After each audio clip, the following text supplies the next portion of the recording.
I got so much motherfucking design on right now. Break it down, bring it back, make it clap. I got 3 old thoughts, new block, where that day. Bitches on my line, and you know.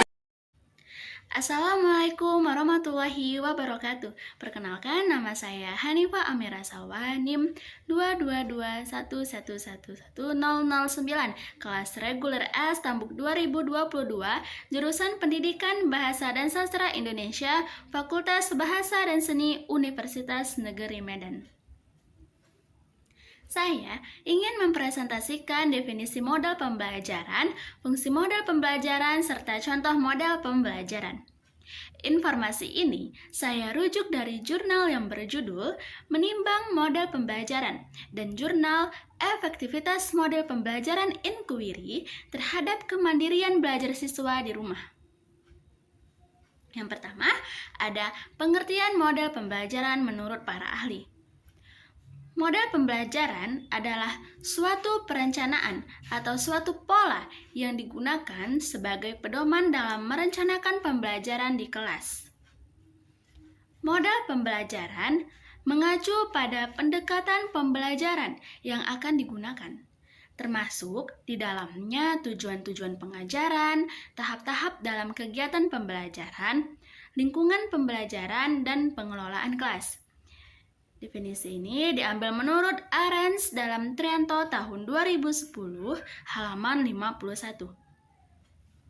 Sedangkan menurut Joyce dan Weil tahun 1971 dalam Mulyani Sumantri dan kawan-kawan tahun 1999 halaman 42. Model pembelajaran adalah kerangka konseptual yang melukiskan prosedur yang sistematis dalam mengorganisasikan pengalaman belajar untuk mencapai tujuan pembelajaran tertentu. Jadi, berdasarkan dua pendapat di atas, maka dapat disimpulkan bahwa model pembelajaran adalah kerangka konseptual yang melukiskan prosedur sistematik dalam mengorganisasikan pengalaman belajar untuk mencapai tujuan pembelajaran tertentu. Yang kedua, ada fungsi model pembelajaran dalam kegiatan belajar mengajar. Menurut Trianto, tahun 2010 halaman 53, fungsi model pembelajaran adalah sebagai pedoman bagi perancang, pengajar, dan para guru dalam melaksanakan pembelajaran. Untuk memilih model ini sangat dipengaruhi oleh sifat materi yang akan diajarkan dan juga dipengaruhi oleh tujuan yang akan dicapai dalam pengajaran tersebut serta tingkat kemampuan peserta didik itu sendiri. Berikutnya ada contoh model pembelajaran. Di sini saya mengambil contoh model pembelajaran inquiry. Menurut Hamdayana tahun 2014, model pembelajaran inquiry adalah cara di dalam aktivitas pendidikan agar semakin mengetahui serta mendapatkan alasan dari ide pemikiran siswa sendiri. Sedangkan menurut Ambarjaya tahun 2012 mengenai model pembelajaran inquiry adalah hubungan aktivitas pendidikan dalam cara tanggap serta sistematis agar mengetahui maupun mendapatkan balasan dari suatu masalah yang dimilikinya. Dapat disimpulkan bahwa model pembelajaran inquiry adalah rangkaian dari suatu pengkajian yang melibatkan seluruh siswa agar berpikir secara teliti, analogis, dan sistematis sehingga bisa memecahkan masalah yang dihadapinya. Jadi, siswa di sini dituntut untuk harus berpikir aktif pada saat pembelajaran berlangsung. Adapun ciri-ciri model pembelajaran inquiry, menurut Hosnan tahun 2014 mengemukakan bahwa ciri-ciri model pembelajaran inquiry antara lain, yang pertama, arah pada pemanfaatan model inquiry adalah menumbuhkan daya bekerja sebagai teratur, tersusun, dan tanggap atau bisa menumbuhkan keahlian mental menjadi bidang mulai prosedur moral. Siswa harus mempunyai cara terampil untuk giat belajar.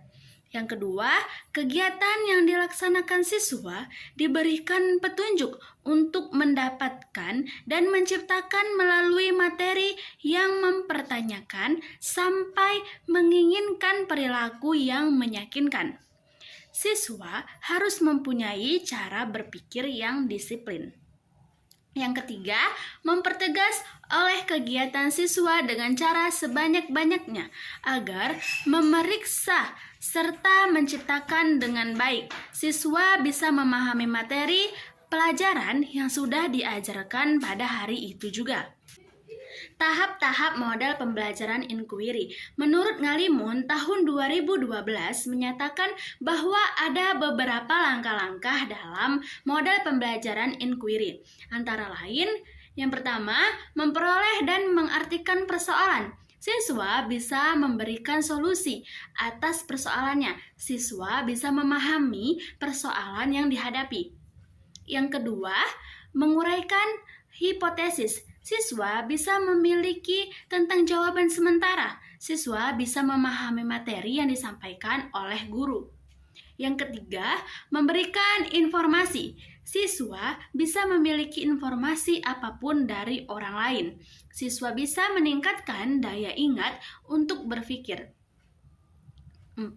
Memeriksa dugaan sementara. Siswa memiliki daya ingat yang kuat. Siswa bisa memahami materi yang telah disampaikan oleh guru. Yang kelima, memberi ringkasan. Siswa memiliki kesimpulan untuk meringkas semua bacaan yang diambil. Siswa bisa meringkas dengan baik. Yang berikutnya, keunggulan model pembelajaran inquiry. Menurut Hamruni, tahun 2012 menyatakan bahwa ada beberapa keunggulan model pembelajaran inquiry. Antara lainnya, yang pertama, bisa mengayomi keinginan seorang murid yang mempunyai keahlian di atas semua. Maka, seorang murid yang mempunyai keahlian belajar yang baik tidak akan terhalang oleh murid yang rendah dari pembelajarannya. Siswa bisa memiliki kemampuan yang kuat untuk sekolah. Yang kedua, melalui pertumbuhan intelektual belajar, masa kini yang dijadikan belajar merupakan cara perbedaan perilaku melalui pengetahuan. Yang ketiga, siswa bisa memperoleh peluang untuk peserta didik agar belajar tepat pada keyakinan belajarnya. Siswa bisa percaya diri atas kemampuannya. Yang keempat, mempertegas untuk menumbuhkan aspek keaktifan, kehadiran, dan keterampilan yang sama.